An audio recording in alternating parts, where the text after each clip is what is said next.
brute sans éducation. Répète-le donc pour voir. La comédienne aux côtés de François Tassé, eh bien, c'est Dine Mousson.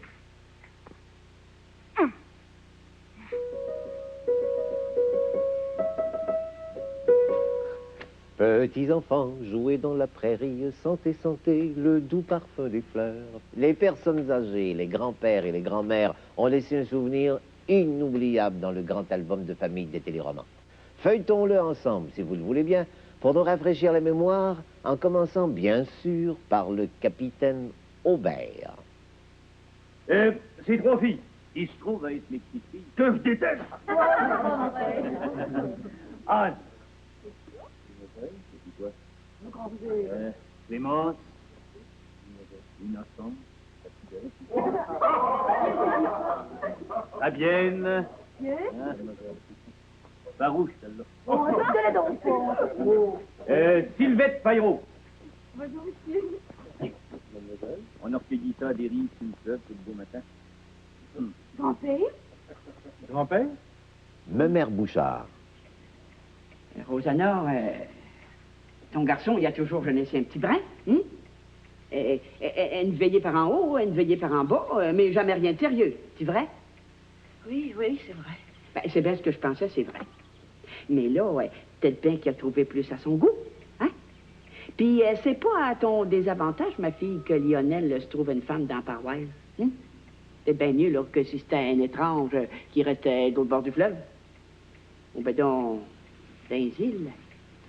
Ou ben donc, à Québec. Me suis-tu, cher? Tiré des belles histoires des pays d'en haut, le quêteux honorable Jambe de Bois.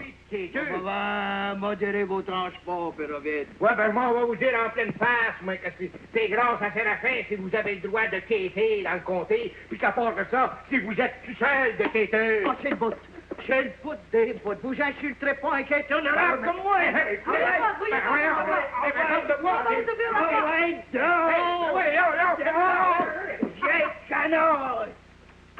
Le père Laloge. La vérité. Tu te marieras. Je te l'ai promis. J'ai donné mon consentement. Mais pourquoi se faire d'abord quand cours hier soir, vous m'avez demandé de recevoir Séraphin les bonsoirs? Je disais ça de même. T'es bien libre de pas le recevoir. C'est parce qu'on est pauvre que vous voulez me jeter dans ses bras? Mais tu sais bien que non, Donalda. Je t'aime bien trop pour faire ton malheur. Tu te marieras avec celui que t'auras choisi. Je vous avertis pour la dernière fois, son père, que je veux pas le voir, Séraphin. Il me dégoûte. Je peux vous poser une question, son père? Écoute, parle. Avez-vous de l'argent, Séraphin? Pas une scène. C'est tout ce que je voulais savoir. Le père évangéliste. Maintenant et à l'heure de notre mort. Jésus de grâce, nous entrailles. Sainte Marie, Mère de Dieu, priez pour nos pécheurs, maintenant et à l'heure de notre mort. Le sympathique Baptiste d'Entre Chien et Loup. C'est béni, mon garçon.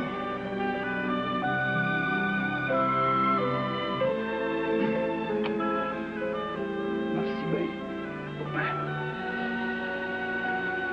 J'ai attendu ce moment-là pour mal longtemps. Moi et tout, je vous ai attendu longtemps. Le plus beau jour de l'an de ma vie. Sacrement, ce que je suis content. Abondius de rue des Pignons. Je pense que depuis des années, j'ai rien entendu qui me donne le moton de même. Parce que moi, peut te voir, c'est un peu comme s'il n'y a plus de lumière pantoute dans la place. Ça prend bien une journée comme aujourd'hui pour se faire des déclarations d'amour, hein?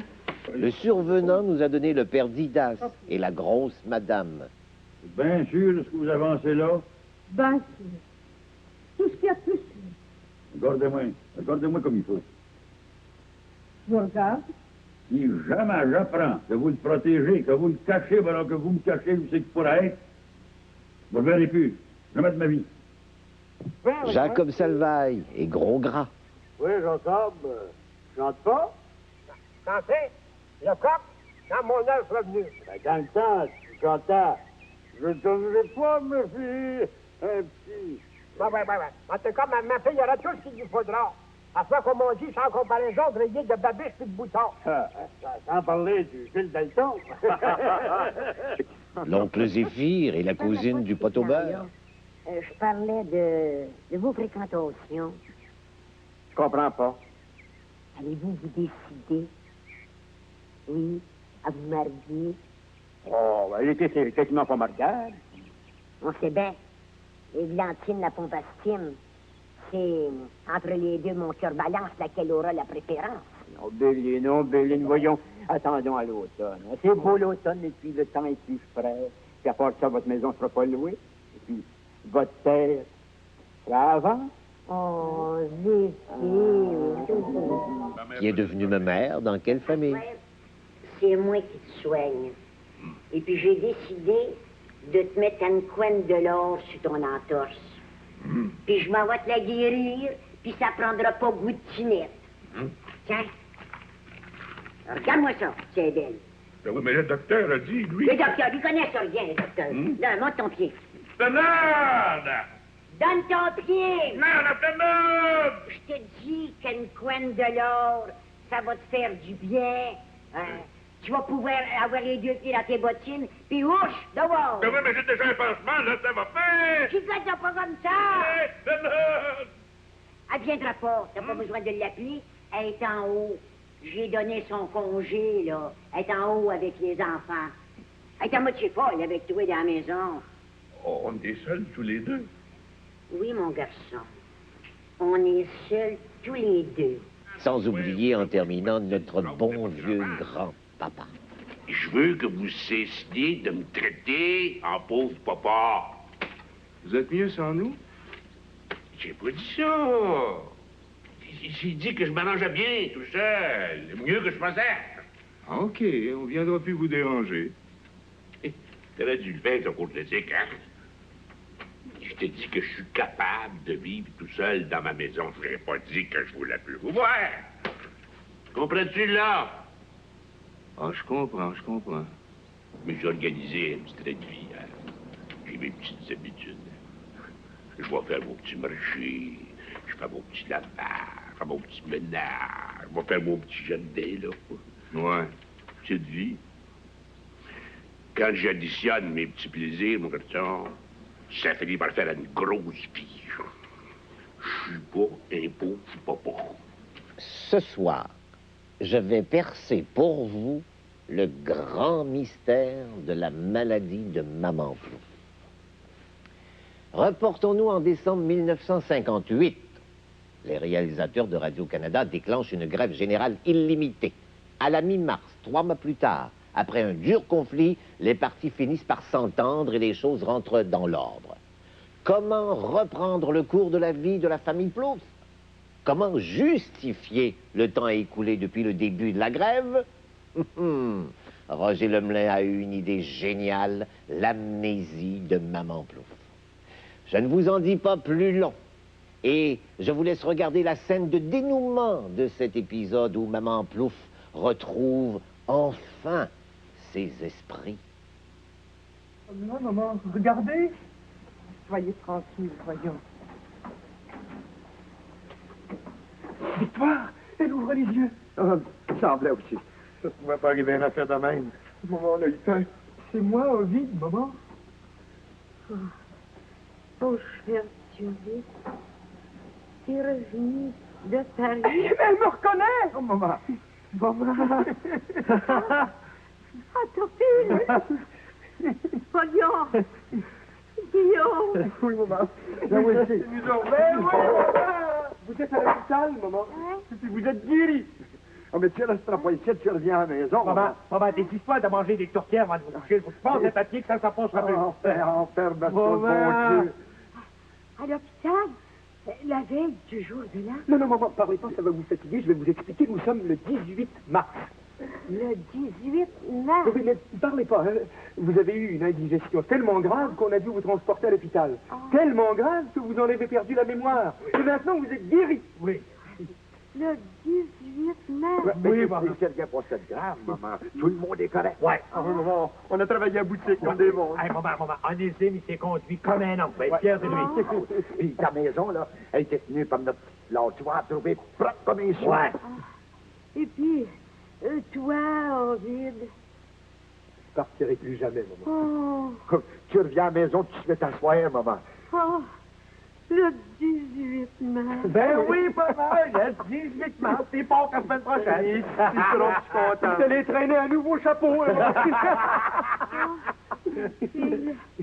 Le 18 mars. Ah ben oui, oui.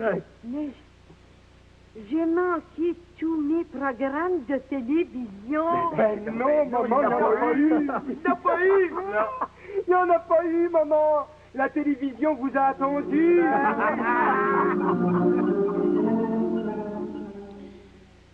Dans plusieurs pays, l'écriture dramatique pour la télévision est considérée comme un art mineur par les grands écrivains et dramaturges.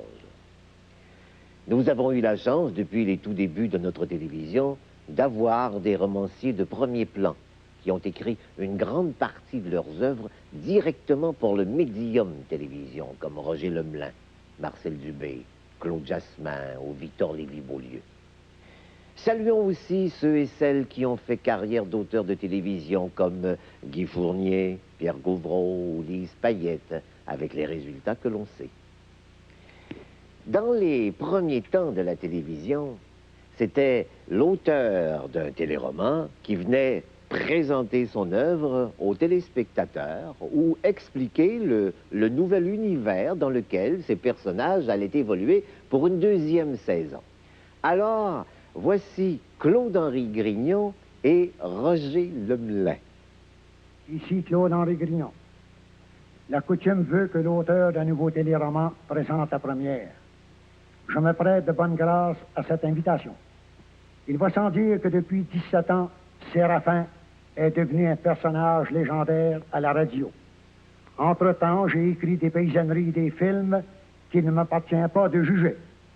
Je m'en voudrais cependant de ne pas remercier publiquement la compagnie Lever Brothers, fabricant de Pepsodent, ainsi que la Société Radio-Canada qui vous offre ce divertissement ce soir. Nous espérons ne pas trop vous décevoir.